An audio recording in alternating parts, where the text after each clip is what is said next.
Hey students, today we're going to talk about a really powerful technology addition to Canvas. It's called Immersive Reader. Now, I'm in a Canvas course right now, as you can see, where I'm a student. I'm not the teacher of this one, so it's going to look like hopefully some of your courses do. So I'm going to go into the modules here.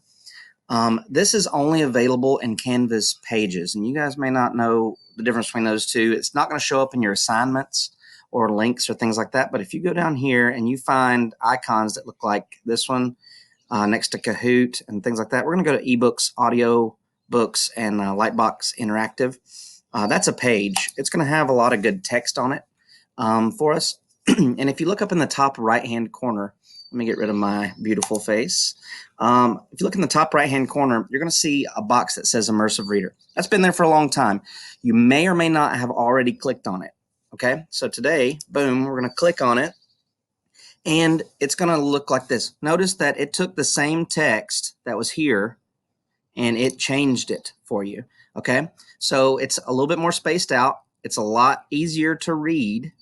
And there's a lot of other powerful tools that Immersive Reader can do for you. Immersive Reader's a program created by Microsoft Corporation, so they put a lot of money into this. It's also available in Microsoft OneNote if you have access to that program. All right, so one of the first big things that Immersive Reader can do for you is ebooks, audiobooks, Lightbox Interactive, ebooks and audiobooks. For books, so you can change some settings. You can make it the voice speed faster or slower depending on what you need, and you can also change it to a female voice if you like that. Both teachers and students to access these books. All right, so that's the first main part. Okay, the second main part of Immersive Reader is up here in the top right. So we've got three different toolboxes. There's text preferences, grammar options, and reading preferences. Let's start with text preferences. I can change the size of the text depending on my needs. As an old man, I'm probably going to have larger text because my eyes are getting bad. Also, it defaults to having a screen spacing. If you don't like that, you can still have the larger text size, but you can take away those really big spaces in between each line. Okay? Now, font. You got some options here. You know, I hear some of your teachers really love Comic Sans, so maybe, you know, you want more of that in your life. Also, down here, themes. If you like dark mode on your phone, there's that kind of theme. If you would rather have a calming blue background, there's that theme. There's tons and tons of colors. And also, source formatting. If you look up here, I've got both bold text and regular text on the screen. If I turn off source formatting, that takes away all of the bold, and it would do the same for italicized. So that's kind of neat if you just want all of your words to look the same. All right, we're going to move over to grammar options. Sometimes you may run across words that you don't know. One of the options is to break it down into syllables, just to know how to pronounce it, right? Now, you could have it read it, and there's another tool that I'm going to show you in just a second to help out with that as well. But this can break it down by syllables. You'll also notice here there's parts of speech. You can have it highlight different parts of speech. I don't know how accurate this is, but that option is there. Moving on. This is probably the most powerful part of this tool. It's called Reading Preferences. All right, so there's line focus. You can have it where you can just one line at a time, or lower lines distracting you. Picture dictionary, we're going to show you that in just a second.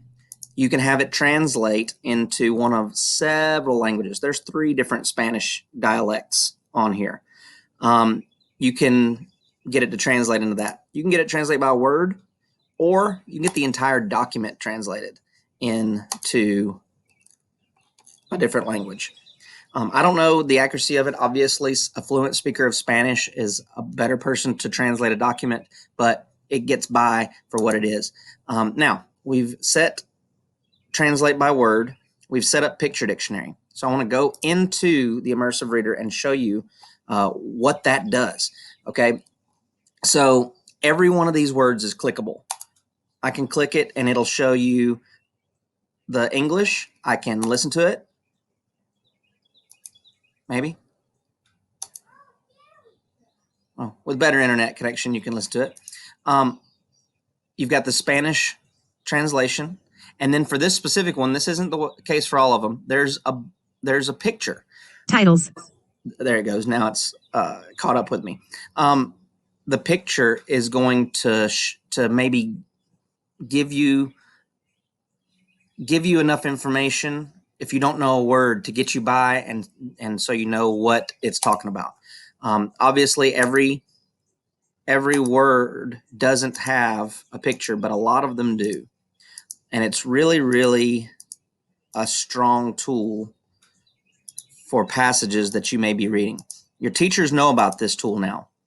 They hopefully will be adding longer passages and things like that to pages so that you can access it. But if for some reason you have something that is on Canvas that you don't have the access to Immersive Reader, you can always copy paste that into Microsoft OneNote if you have access to that program and have all of the same functionality.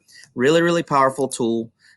If you've got any questions about it, absolutely email me, shannon.reed@hallco.org, or Miss Lolly is available as well, rachel.lolly@hallco.org, or ask your teacher. They may have some more information about it as well. Again, this has been a quick tech tip with Mr. Reed, and have a great day.